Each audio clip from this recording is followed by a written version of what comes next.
Hi, I'm Angie Hunt from LDRS Creative, and I'm here at Scrapbook.com, and I want to show you what makes our oval dies super special. We've got our Creative Basics oval set here, and this is a set of oval dies, which I'm sure you're all used to seeing, but there are two things that make our oval dies special. One of them, if you look at them, you will see that not only are they oval, but they're very narrow. And we made them this way so that when you are going to be cutting out an image, which we oftentimes do with these dies, the dies are more narrow so that they're not going to leave a lot of blank white space around that image. The other thing that makes them unique is this half die here. And this half die is what I really want to show you today. The half die can be used to make really, really special cards like easel and flip cards. But today I want to show you window cards. They're so much fun to make. They pack a lot of punch and they're really, really easy. This is an example of a window card right here, where you can see what's behind it. We're going to be working also with our critter stamps, very specifically our garden bunny. And this set has a series of foam-mounted contour cut rubber stamps.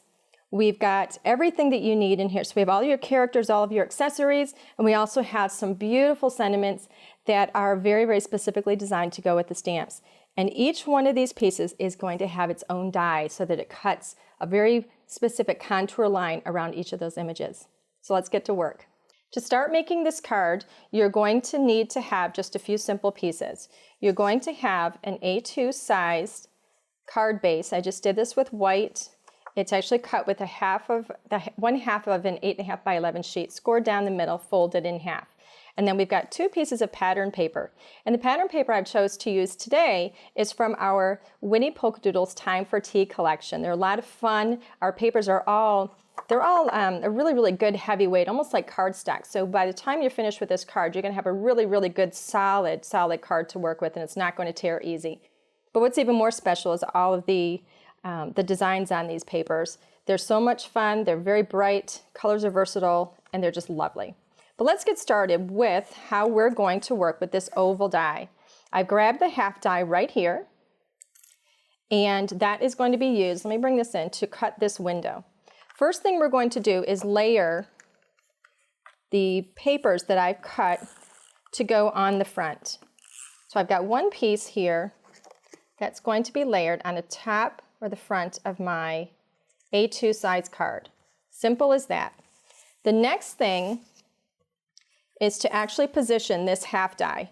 So you can see here that it's going to be in the upper half of the A2 card. So I'm going to position that. I'm going to secure it with some washi tape. I want this to be centered. I typically will put my washi tape on the inside and the portion of the paper that I'm going to be discarding, just in case it sticks too much. All right, so let's go ahead and cut this window. You want to open up the card because you only want to cut through the front or the top layer. I'm going to lay that flat, put my sandwich together here, and I'm going to easily run this through. One of the things you probably noticed about this die is that it has a color to it. We do that for two reasons. One, it looks really, really pretty in your craft space, but it also is going to help with a very easy release of the paper. It's just going to pop right out of there. And notice right now we have this beautiful partial window. And you can also see that these dies have piercings all around, so it almost looks like hand stitching. Okay, so now we have the half oval, but we need to cut the line between the two ends. So I'm going to line this up. You can do that by hand if you would like. I prefer to do it on a paper trimmer because I like to make sure I have a really, really good straight line. So I'm going to line that up, and I'm just going to cut across. And then you're going to see that that little window piece drops right off of there. Easy peasy. Now we have the window, we want to see something pretty through it. So I'm going to use my second piece of cardstock for pattern paper, and I'm going to put that right in there. And so when we look through it, it almost looks like we're seeing the sky. Our next step is to stamp our images. And we're using the Garden Bunny critter stamps. So I'm going to position these on the Tim Holtz stamping platform from Tonic Studios. So I'm going to lay these out here. They don't have to be straight, they don't have to be perfect. I'm going to close the lid so it's going to pick up those stamps.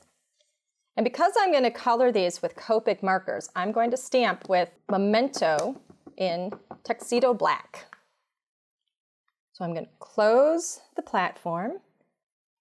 This platform is so easy to use, and what's really great about it is if you don't get a perfect stamp, you can always redo it. And you can see here I didn't press in the center of my little fence. So I ink it up again, and I'm going to press that down. Make sure I get a good ink there. There we go, lined up perfectly. Next, you want to use whatever your favorite color medium is to color this in. I'm going to use some Copics.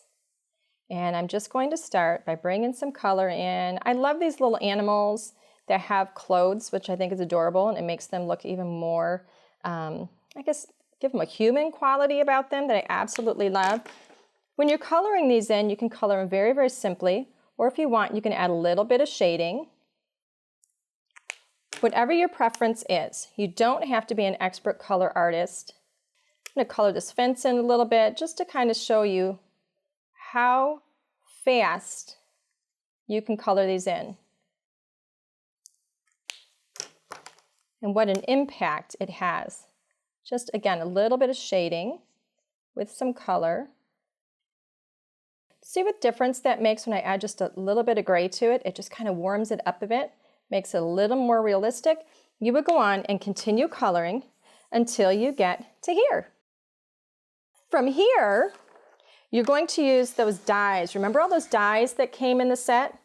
There's one die for every single image. And I'm going to place these over the top. You want to make sure that that blade right there is pointing down. Make sure I get this over the right one. And then I'm going to secure each of these with a little bit of washi tape. Now that the images are colored, we've got our dies in position, and all I'm going to do is run these through the die cutting machine one time. I'm using the Sizzix Big Shot. This is loud. Don't worry about that. That just means it's cutting, and that's what you want to hear.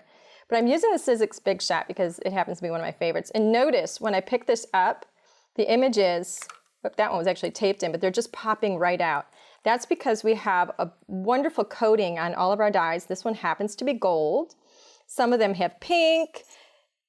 If you remember, the half oval has this beautiful turquoise on it. We have that on there for two reasons. One, it makes them look really, really pretty in your studio.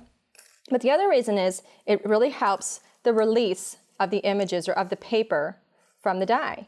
So here we have all of our little images all cut and stamped. So the next thing is, how do we make this card look like this card? And it's super easy. Get some foam dots. I like to use the foam dots because it pops up the pictures just a little bit and it adds dimension. I can do this by simply putting one on each of them. Line them up however you like. You can create whatever scene you want. You don't have to use the same little bunnies that I used. You can use some of the stamps from some of our other sets. We have all kinds of different animals in these little critter sets, and they're so much fun. They're very versatile. They all have sentiments and little accessory pieces, and you can use each set either by itself, or you can use them all together and mix and match and use a whole variety of little animals. All you have to do then is pop a little sentiment in there, and you are good to go. So this is a fun and easy example of how you can use our pierced oval dies and that half circle to create a window card. I've got another example here where you can use our basic fancy circles, and there's a couple of half dies in there, and that's how I created this window right here. This set actually uses our Sweet Treats critters as well, so it features these amazing little piglets. I just love this set. It is so cute. Make sure you check out our other die sets at Scrapbook.com. We have several of them that have that half die, and I think you're really going to enjoy working with them. They're a lot of fun. Thank you so much for joining me today. I can't wait to see what you do with your half dies. Thanks for watching. If you like this video and want to see more from Scrapbook.com, Please like, share, subscribe, and leave a message. Happy crafting!